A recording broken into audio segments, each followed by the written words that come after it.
The sun rises over the arid hills of southeastern Turkey, casting long shadows across a landscape that has witnessed the birth of civilization itself. Here, 11 kilometers from the famous Göbekli Tepe, lies Karahan Tepe, a site that is rewriting everything we thought we knew about human history. The coordinates 37 degrees 17 minutes north.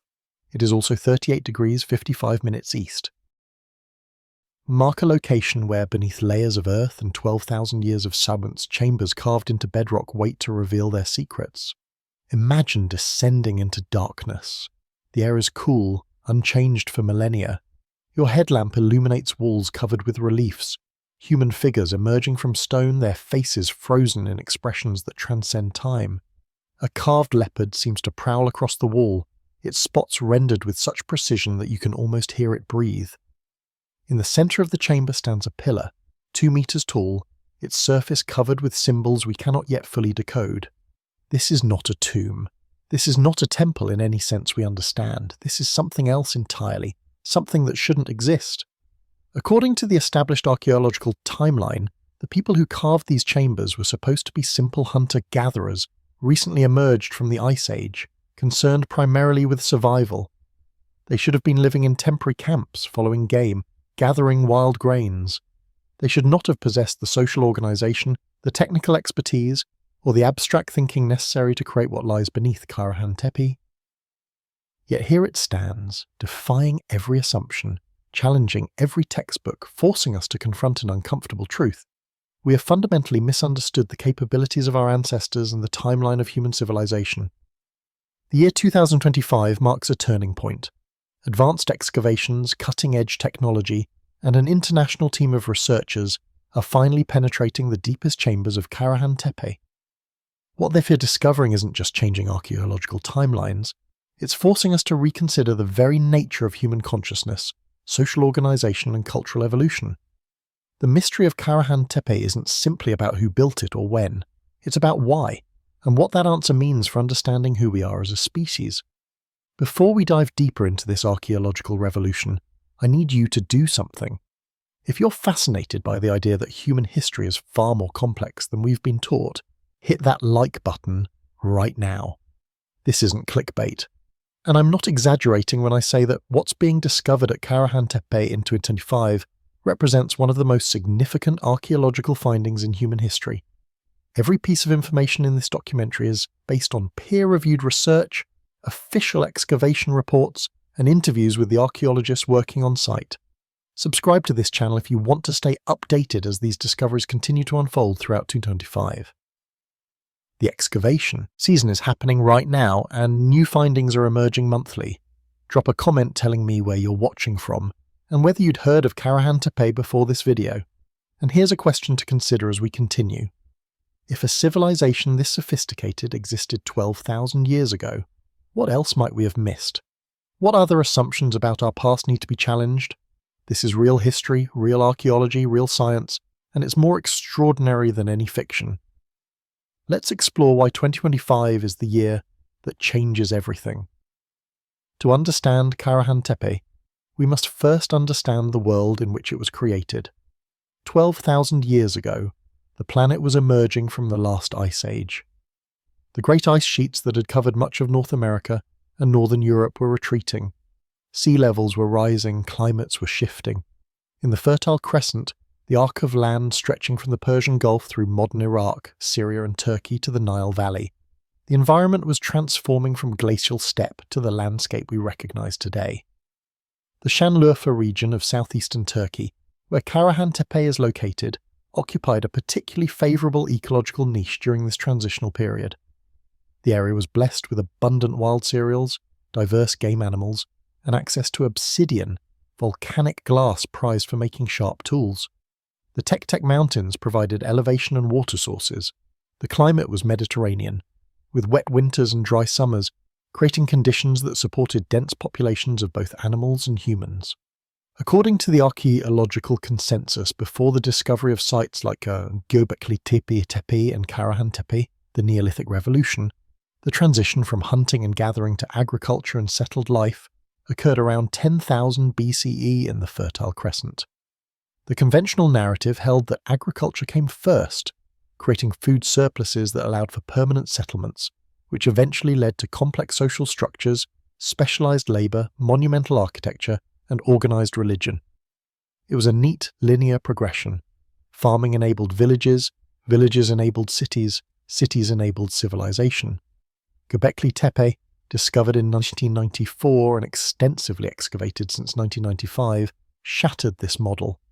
Dating to approximately 9600 BCE, Göbekli Tepe revealed massive stone structures featuring carved pillars weighing up to 10 tons, arranged in circular formations created by people who had not yet domesticated plants or animals. The implications were profound. Monumental architecture and complex social organization preceded agriculture, not the other way around. Perhaps, some researchers proposed, the need to gather for communal rituals and construction projects actually drove the development of agriculture, as large groups needed reliable food sources. Karahan Tepe takes this revolution even further. Located just 11 kilometers from Göbekli Tepe, Karahan Tepe was first identified in 1997 by Turkish archaeologist Bahattin Çelik during a surface survey. However, systematic excavations didn't begin until 2019 under the direction of Professor Necmi Karel from Istanbul University. What makes Karahan Tepe extraordinary isn't just its age. Radiocarbon dating places its use between approximately 9600 and 9000 BCE, contemporary with Göbekli Tepe, but its unique architectural features. Unlike Göbekli Tepe, which consists primarily of above-ground stone circles, Karahan Tepe features chambers carved directly into the bedrock. These aren't simple caves or natural formations that humans adapted. They are architectural spaces, deliberately excavated from solid limestone with walls that have been smoothed, shaped, and decorated with reliefs. The site covers approximately 325,000 square meters, making it larger than Göbekli Tepe. Current excavations have revealed at least 15 carved chambers, but ground-penetrating radar suggests many more lie undiscovered beneath the surface. The geopolitical context of this discovery matters. Turkey has invested heavily in archaeological research at sites like Karahan Tepe, recognizing both their scientific importance and their potential for cultural tourism. The Taş Tepe project, Stone Hills project, launched by the Turkish Ministry of Culture and Tourism, coordinates research across multiple pre-pottery Neolithic sites in the region, including Karahan Tepe, Göbekli Tepe, and others. This coordinated approach has accelerated discoveries and enabled comparative analysis that would have been impossible with isolated excavations. The broader significance of the Şanlıurfa region is becoming clear. Rather than isolated sites, we're looking at a cultural complex, a region where multiple communities with shared symbolic systems, architectural traditions, and social structures existed simultaneously over centuries. This wasn't primitive tribalism. This was a sophisticated regional culture with the organizational capacity to mobilize labor, transmit specialized knowledge, and maintain continuity across generations. The technical achievement represented by Karahan Tepe becomes clear only when we understand what its builders were working with and what they were attempting to create. Let's start with the most fundamental challenge: carving architectural spaces from solid bedrock using Stone Age tools. Limestone, the stone that forms the hills of Karahan Tepe and Biyi, has a compressive strength of approximately 30 to 250 megapascals, depending on its density and composition. To put this in perspective, that's roughly equivalent to the crushing force of 4,000 to 36,000 pounds per square inch. You cannot simply scratch it away with soft stone tools.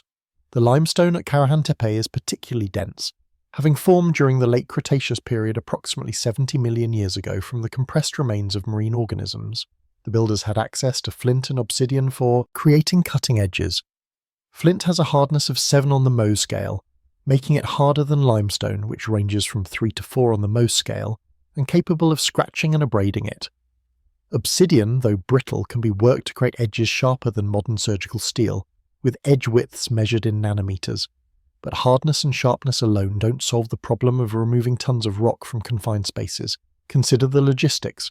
One of the larger chambers at Karahan Tepe measures approximately 12 meters in length, 9 meters in width, and 2.5 meters in height at the center. This represents roughly 270 cubic meters of space. Limestone has a density of approximately 2,000 kilograms per cubic meter. The excavation of this single chamber required the removal of approximately 700,000 kilograms of stone, 700 metric tons, one chip at a time using hand tools, working by the light of lamps fueled by animal fat. But the challenges go far beyond simple excavation. The chambers at Karahan Tepe feature precisely smoothed walls, carved architectural elements, and three-dimensional reliefs of human figures and animals. Creating a relief requires not just removing stone, but doing so in a controlled manner that leaves raised surfaces at specific heights and depths, creating the illusion of form emerging from flat stone. The human figures at Karahan Tepe show details of hands, fingers, facial features, and body proportions. The animals, leopards, birds, snakes, display anatomical accuracy in their musculature and posture. Modern stonemasons working with limestone using steel tools, pneumatic chisels, and electric grinders estimate that creating a relief figure of the scale and detail found at Karahan Tepe would require approximately 200 to 300 hours of work. At Karahan Tepe, we're not talking about a single relief but dozens, scattered across multiple chambers. The total labour investment in carving just the decorative elements, not even including the basic excavation, would represent tens of thousands of hours of highly skilled work. Then there's the question of planning and design. The chambers aren't random cavities. They follow consistent architectural principles. Entrances are positioned to frame views of carved features. Pillars are placed at specific intervals. The scale of spaces creates acoustic properties. Speaking in some chambers produces echoes and reverberations that enhance the sense of being in a special, otherworldly place. This isn't accidental. This is deliberate architectural design implemented in 3 dimensions in a medium that offers zero margin for error. You cannot undo a misplaced chisel stroke in the solid bedrock. Consider the technical knowledge required. The builders needed to understand stone mechanics, where and how to strike to control fracture patterns. They needed to understand structural engineering, how much rock could be safely removed before collapse became a risk.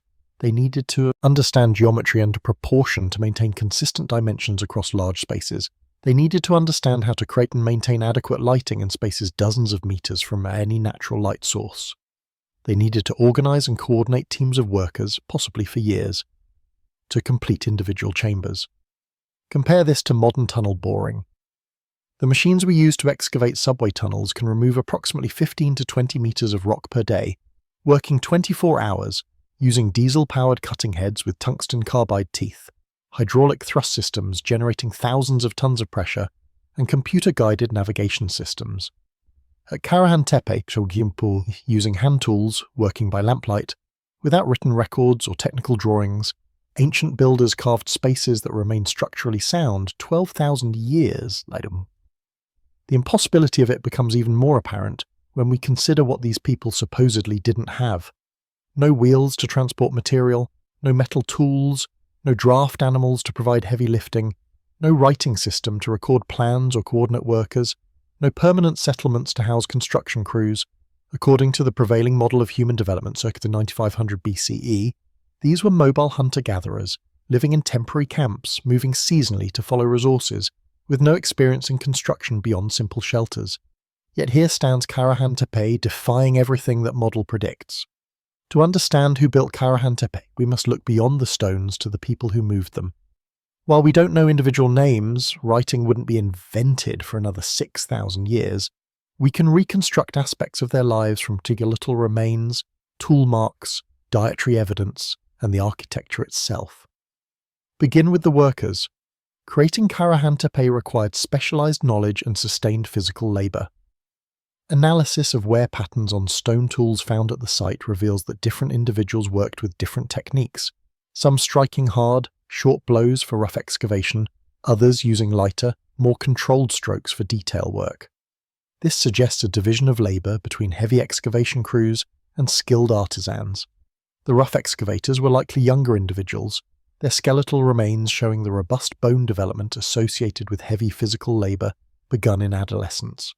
The artisans, carving reliefs and shaping architectural features, may have been older, their detailed work requiring years of practice to master. Evidence from contemporary sites in the region provides clues about diet and health. These people were eating a diverse diet of wild cereals, legumes, nuts, and hunted meat, primarily gazelle, wild cattle, and wild boar. Isotope analysis of teeth from burials indicates that individuals were consuming regular protein, suggesting relatively good nutrition compared to later agricultural populations who often suffered from nutritional deficiencies due to grain-heavy diets.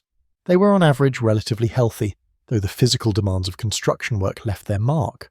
Skeletal analysis reveals compression fractures in spines, worn joints, and healed breaks, the occupational hazards of stoneworking.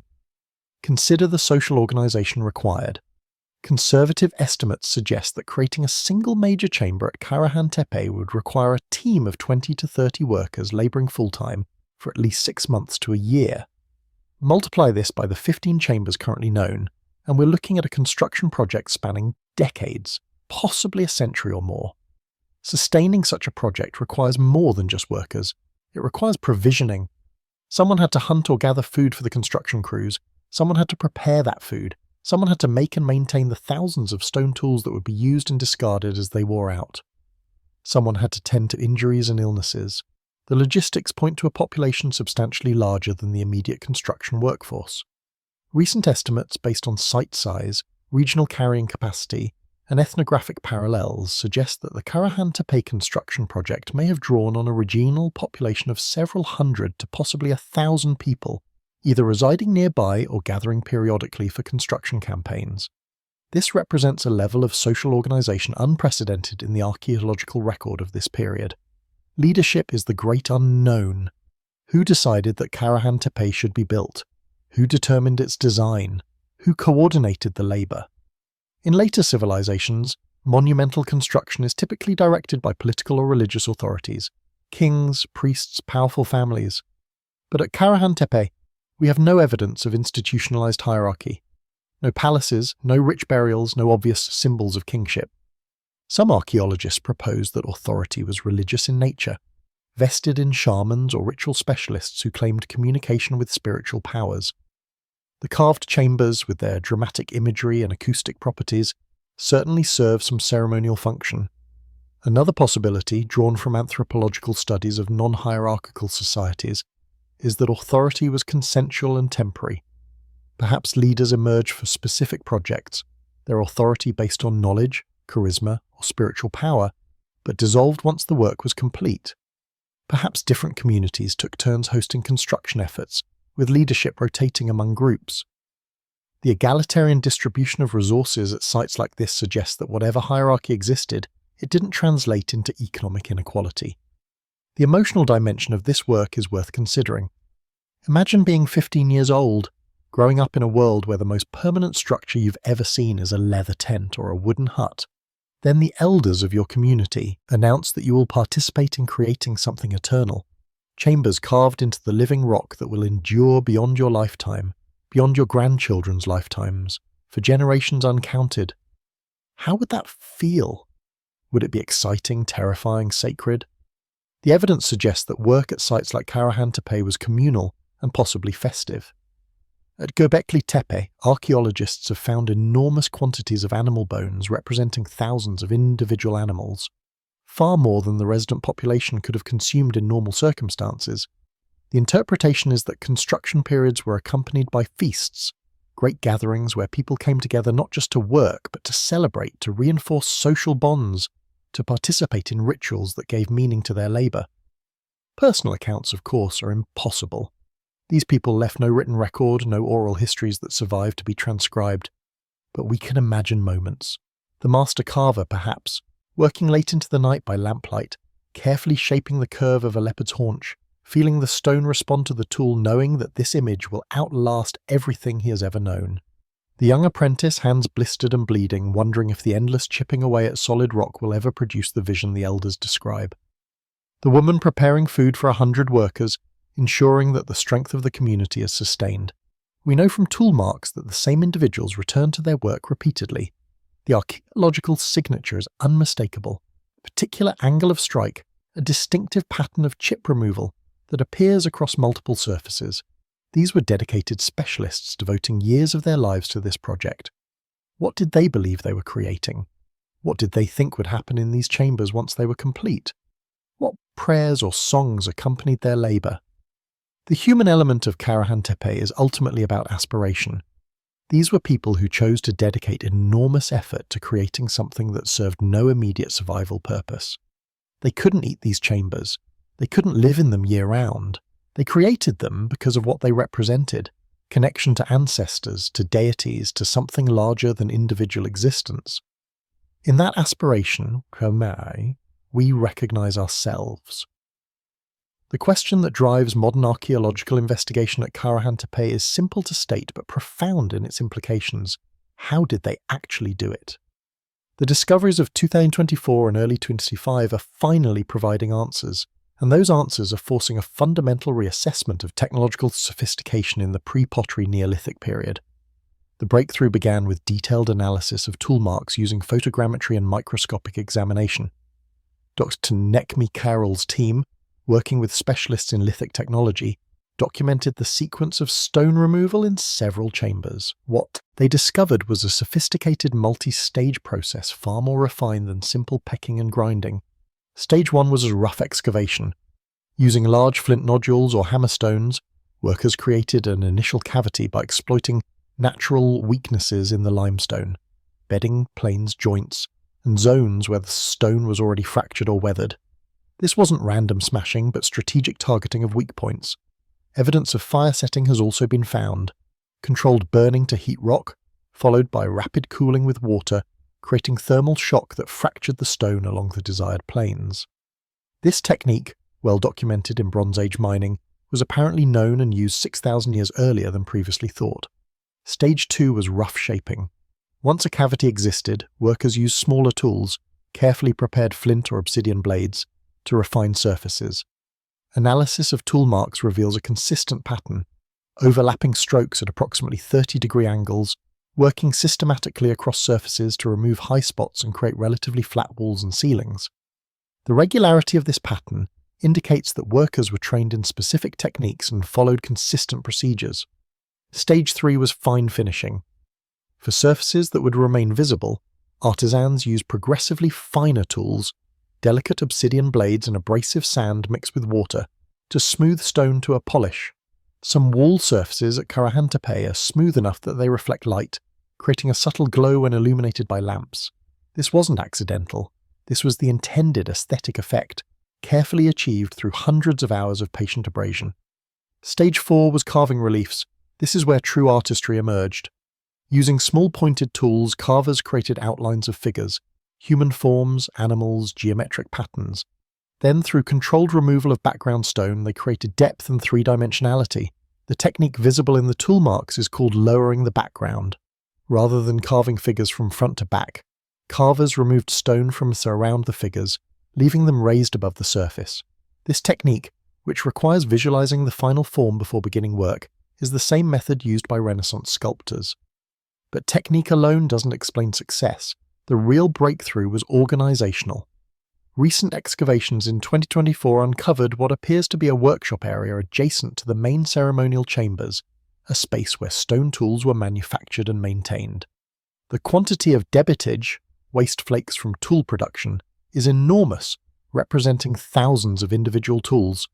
Analysis reveals that toolmakers were producing standardized implements, specific sizes and shapes for specific tasks. This is mass production, 12,000 years ago. Even more remarkably, the workshop contained what archaeologists interpret as a teaching site, areas where less skilled individuals practiced techniques on less important surfaces before working on ceremonial chambers. The evidence includes false starts, mistakes that were abandoned and started over, and progressive improvement in the quality of work across a single surface, exactly what you'd see in an apprenticeship system. Knowledge was being deliberately transmitted across generations through structured training. Another crucial discovery involves planning and measurement.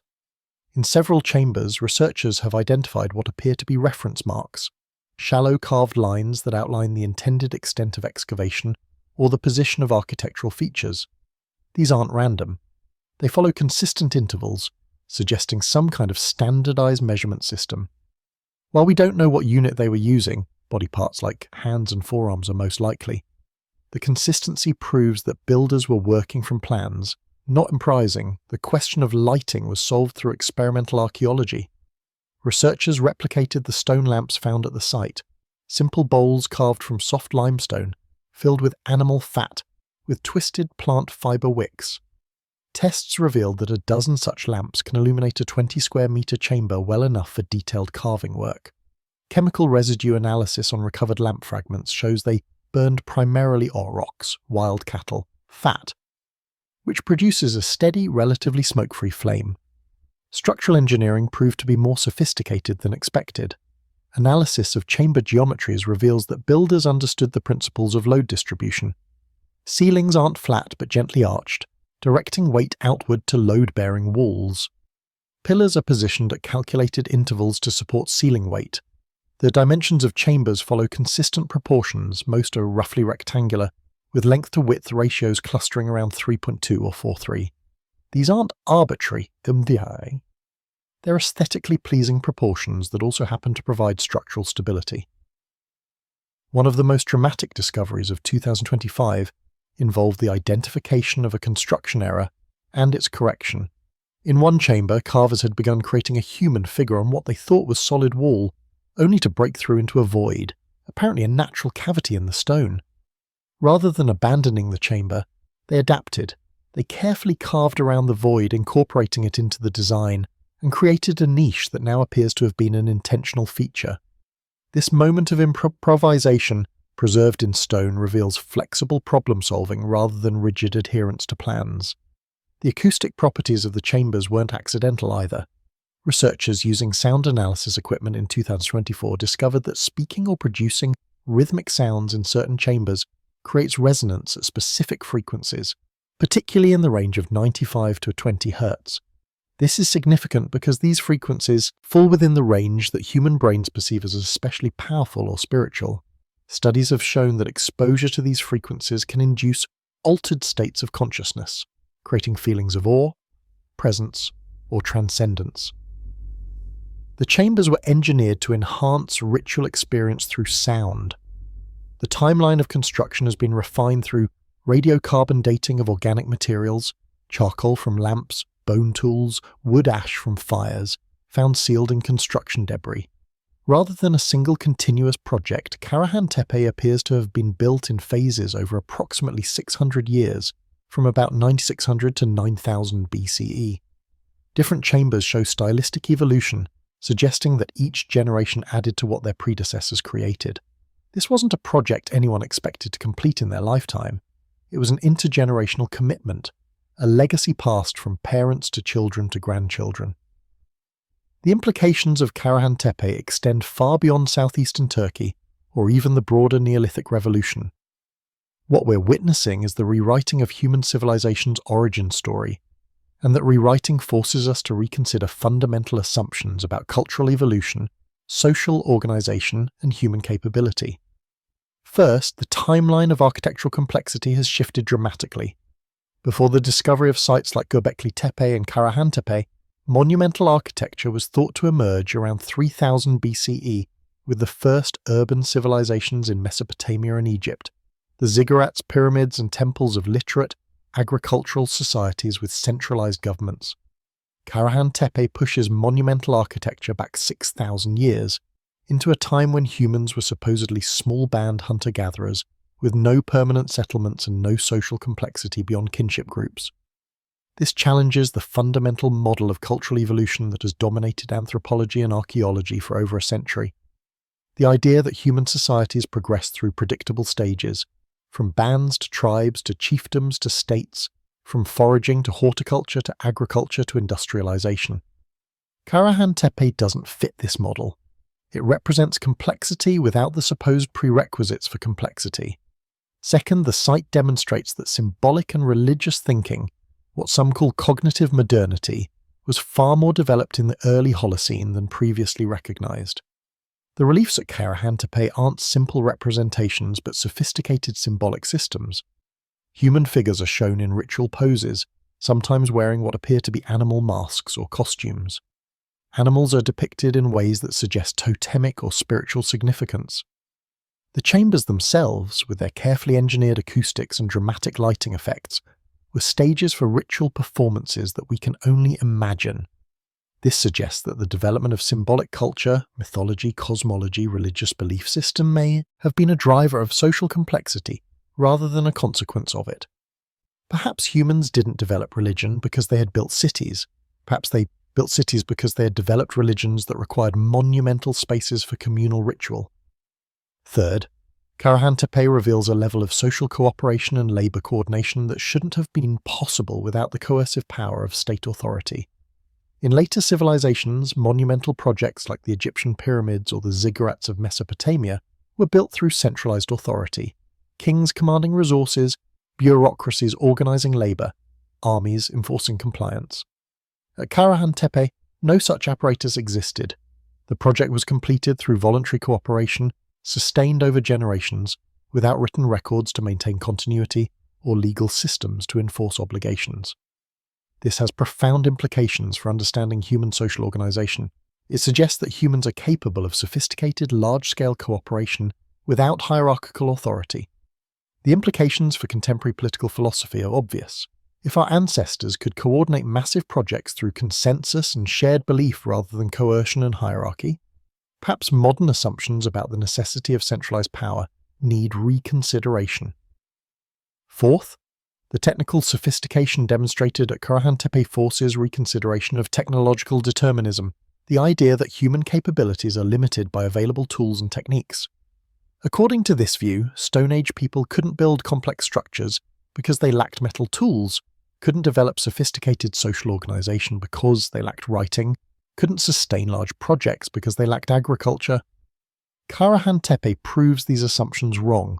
The limitation wasn't tools, it was imagination, organization, and will. The site has also sparked renewed interest in other megalithic sites around the world that don't fit conventional chronologies. Places like Poverty Point in Louisiana, dating to 1700 to 1100 BCE, where pre-agricultural societies built massive earthwork monuments, or Corral in Peru, dating to 3000 BCE, where complex urban society emerged without pottery or written language. Karahan Tepe isn't an isolated anomaly. It's part of a pattern suggesting that human history is more complex, more variable, and less linear than our models predict. The influence on future archaeological practice is already apparent. The Tash Tepler project has become a model for regional comparative archaeology.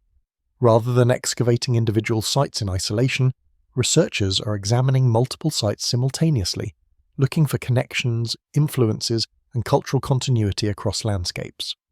This approach has revealed that the Shanliurfa region in the Pre-Pottery Neolithic wasn't a collection of isolated communities but an interconnected cultural system, essentially a civilization without cities. For the general public, Karahan Tepe has become a symbol of human potential. In an age often characterized by pessimism about human nature and capability, the site offers a counter-narrative. Humans are capable of extraordinary achievements even under challenging circumstances. Our ancestors, working with stone tools, created monuments that endure millennia. They cooperated across generations without written contracts. They produced art that still moves us across 12,000 years of cultural distance. The unanswered questions remain tantalizing. Why did construction at Karahan Tepe stop around 9000 BCE? Why were the chambers deliberately filled with debris and buried? What specific rituals were performed in these spaces? What belief system motivated such enormous effort? Were there similar sites in other regions that we haven't yet discovered? Each excavation season raises as many questions as it answers. Standing in the carved chambers of Karahan Tepe, surrounded by the work of people 12,000 years dead, you cannot help but confront questions that go beyond archaeology and history. What does it mean that humans, at the very dawn of settled life, at the threshold between the Ice Age and the modern world, chose to invest their limited time and energy not in immediate survival but in creating spaces of ritual, art, and communal gathering? There's a profound lesson here about human nature. We are often told by evolutionary psychology and economic theory that humans are fundamentally selfish, driven by individual survival and reproduction, cooperating only when coerced or when cooperation serves immediate self-interest. Karahan Tepe challenges this reductive view. The people who built these chambers gained no personal advantage from their labour. The project would outlast their lives.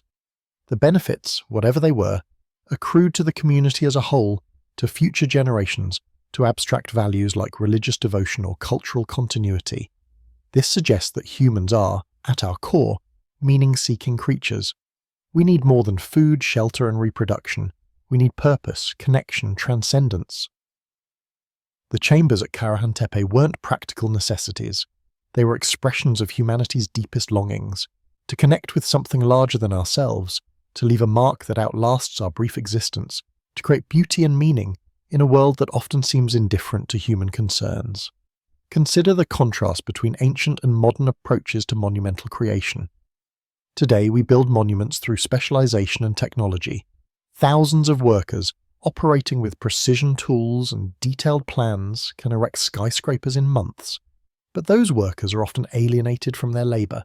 They build structures they'll never enter, following plans they didn't create, for purposes that mean nothing to them personally. The work is efficient but empty of personal meaning. At Karahan Tepe, the opposite prevailed. Every worker knew why they were building these chambers, understood the symbolic meaning of every carved figure, participated in the rituals that gave purpose to their labor. The work was inefficient, decades to complete what modern methods could achieve in months, but rich with meaning. Every tool strike was an act of devotion, every carved figure a prayer made permanent in stone. What have we gained and lost? We've gained efficiency, scale, and speed. We can build structures that dwarf anything at Karahan Tepe, house millions where the ancient builders numbered hundreds, transmit information instantly across the world. But we've lost something too, the deep integration of work and meaning, the patient dedication to projects that transcend individual lifetimes, the direct, physical connection to creation that comes from shaping stone with your own hands. There's a lesson here about patience and long-term thinking. Our modern world operates on short timescales, quarterly earnings reports, election cycles, viral moments that fade in days. We struggle to address challenges that require generational commitment, climate change, biodiversity loss, social inequity, because we've lost the cultural capacity to think beyond immediate horizons. The builders of Karahan Tepe thought in centuries. They started projects knowing their great-grandchildren would complete them.